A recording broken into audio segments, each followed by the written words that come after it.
혹시 9968이라는 숫자를 아십니까? 다들 웬만해서는 잘 모르실 텐데 이 숫자가 뭐냐면은 최근 4년간 삼성 라이온즈의 성적입니다.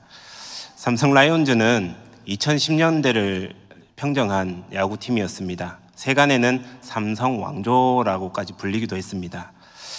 4년 연속 통합 우승을 이루기도 했지만 그 뒤로는 2년 연속 9위를 하는 숫자에서 보듯이 알 수 있듯이 9968이라는 숫자에서 보면 알 수 있듯이 우승팀의 이미지는 왕조의 이미지는 완전히 사라졌습니다.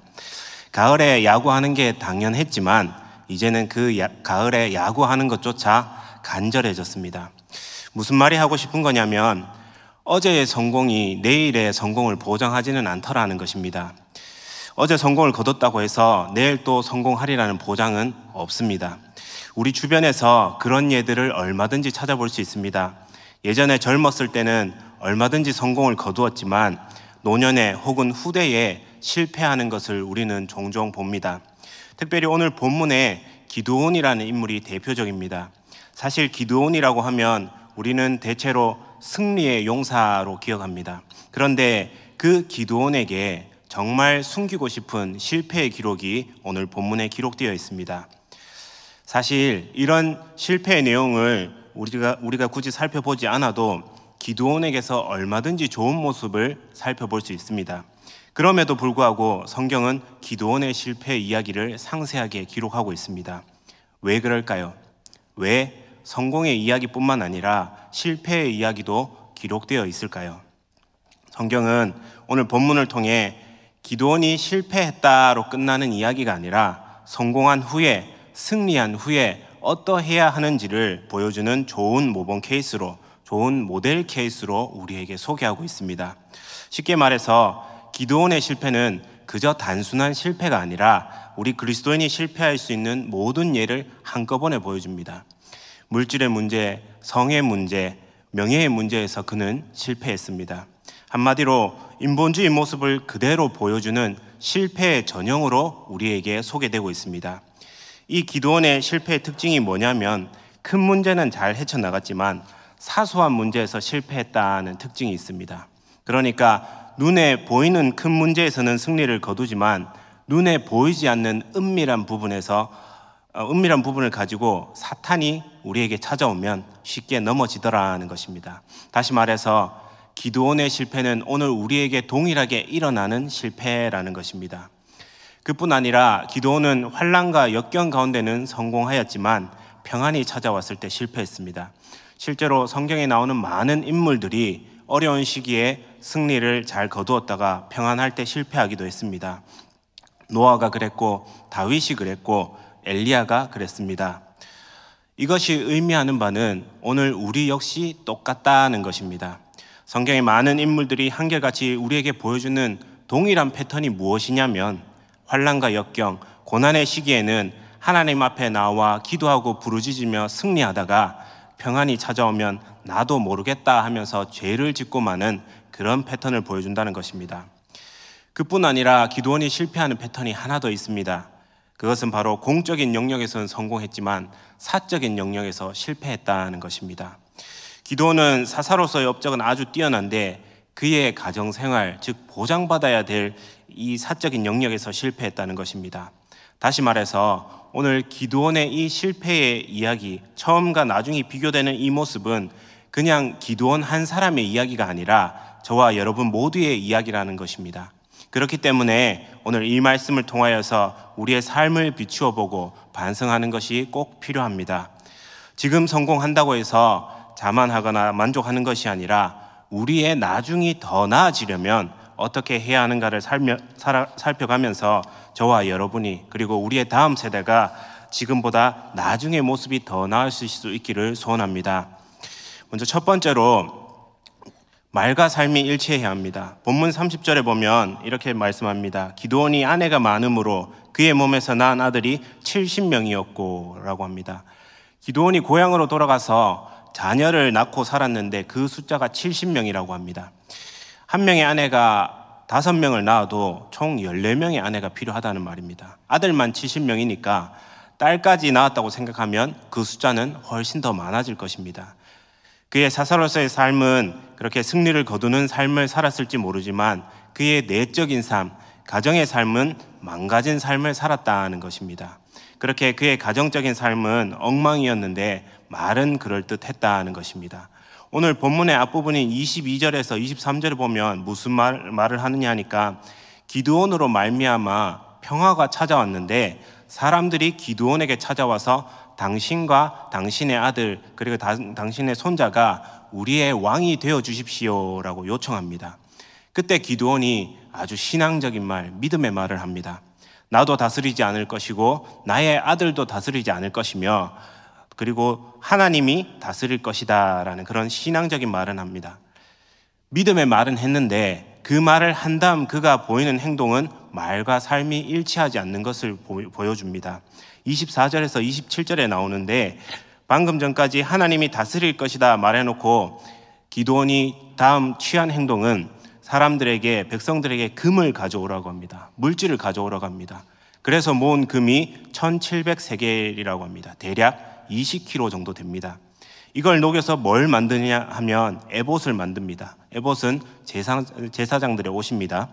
20kg짜리 에봇을 만들어 두는데 이것을 입을 수 있습니까? 없습니까? 입을 수 없으니까 보관해 둡니다. 이것을 보관을 했더니 이스라엘 백성들이 그것을 가지고 우상 숭배를 시작합니다. 말로는 하나님이 다스릴 것이다 했는데 그의 행동은 말과 전혀 일치하지 않는 모습을 보여줍니다. 에봇을 만들어 이스라엘 백성들로 하여금 우상 숭배를 하게 만드는 것이 기드온이었다는 말입니다. 오늘날 왜 나중에 가서 실패하느냐 하면 다른 데 이유가 있지 않습니다. 생각은 바르게 하고 말은 바르게 했는데 행동이 바르게 따라오지 않기 때문입니다. 많은 그리스도인들이 착각하는 것이 여기에 있습니다. 내 생각이 바르기 때문에 내 말하는 것이 바르기 때문에 나의 행동 역시 따라갈 수 있을 것이다 라고 착각합니다. 그러나 성경이나 주변의 삶을 보면 그렇지 않다는 것을 우리는 잘 알 수 있습니다. 우리의 삶과 우리의 말이 일치할 때 비로소 다른 사람들에게 올바른 평가를 받을 수 있다는 사실을 기억하시기 바랍니다.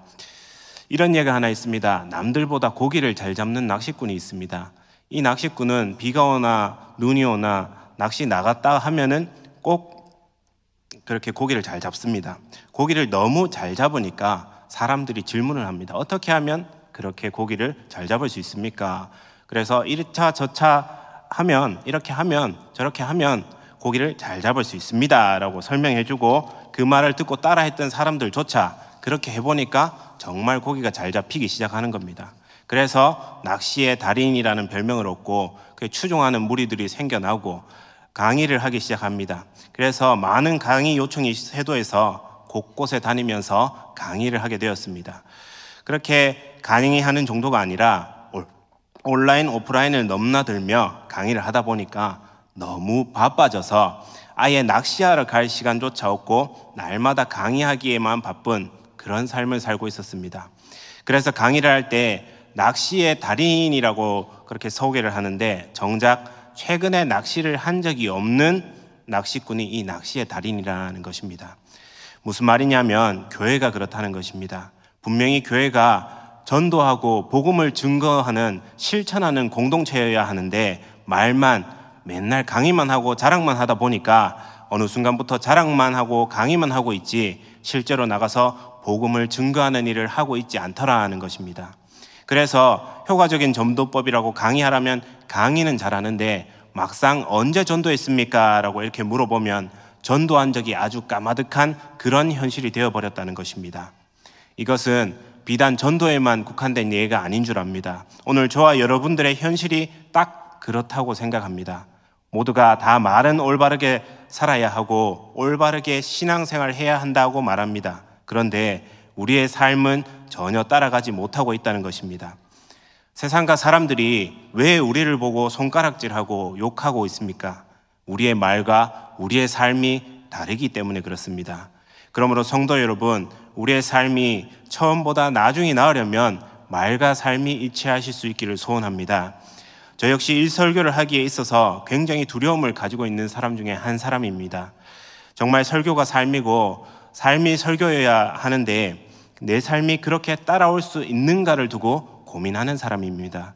저와 여러분 모두가 다 이 문제를 정말 나의 문제로 생각하고 우리의 나중의 평가가 더 낫기 위해서 더욱더 진리의 말씀 가운데 순종함으로 말씀을 실천하는 여러분들 되실 수 있기를 소원합니다.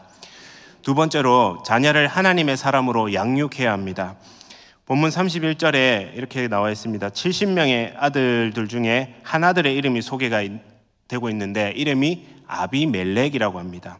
문제가 뭐냐면 이 이름에 문제가 있습니다. 이름의 뜻이 너희 아버지가 왕이다 라는 뜻입니다. 무슨 얘기냐 하면 기드온이 아들의 이름을 지어주는데 너희 아버지 왕이다 라고 지어줬다는 것입니다.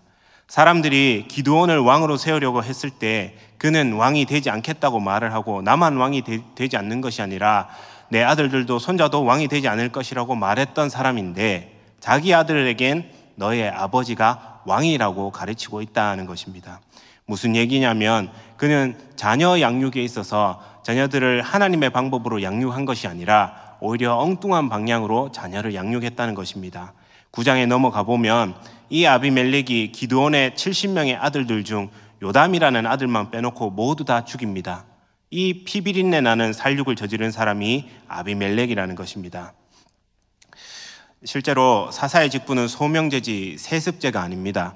무슨 의미냐면 물려줄 수 있는 것이 아닙니다. 너희 아버지 왕이다 해서 아들 아비멜렉에게 직분을 물려줄 수 있는 것이 아니었습니다. 하나님께서 철저히 개개인으로 불러서 기드온을 사사로 삼으신 것입니다.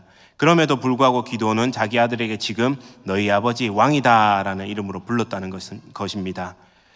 우리가 오늘 여기에서 기억해야 할 것은 오늘 우리의 신앙 역시 마찬가지라는 것입니다. 사사의 직분이 소명제인 것과 마찬가지로 우리의 신앙 역시 마찬가지입니다. 우리의 신앙도 철저하게 개인적이고 철저하게 세습되지 않는 것입니다. 부모가 아무리 신앙이 좋아도 자녀가 신앙이 좋으라는 법은 절대로 없습니다. 그런 의미에서 누군가 저한테 살면서 가장 힘든 게 뭐냐고 물어보면 자녀 양육이라고 대답할 것 같습니다. 제가 이제까지 신앙생활을 하면서 지켜본 신앙의 가정들이 대부분 그랬기 때문입니다. 아무리 부모의 신앙이 좋아도 자녀를 믿음으로 키운다는 것은 너무나도 어렵습니다. 어려운데 얼마나 어렵습니까? 물려줄 수 있는 부분이 아니라 물려주고 싶어도 물려지지 않는 것이 신앙이라는 것을 우리는 경험하고 있습니다. 문제는 성경에서 이 자녀를 가지고 우리의 신앙의 나중을 평가한다는 것입니다. 시편 127편의 말씀을 보면 자녀로 말미암아 우리의 인생이 평가받고 자녀를 통하여서 우리의 인생의 무게를 잴 수 있다고 합니다. 무슨 이야기입니까?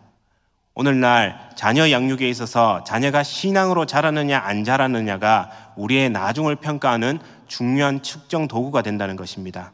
다른 사람들이 우리를 보고 저 사람이 처음보다 나중이 나았다고 어떻게 말할 수 있습니까? 다른 것을 보고 말하는 것이 아니라 우리의 자녀들을 보고 말한다는 것입니다. 그렇기 때문에 우리의 자녀를 신앙으로 양육한다는 것은 중요한 것입니다.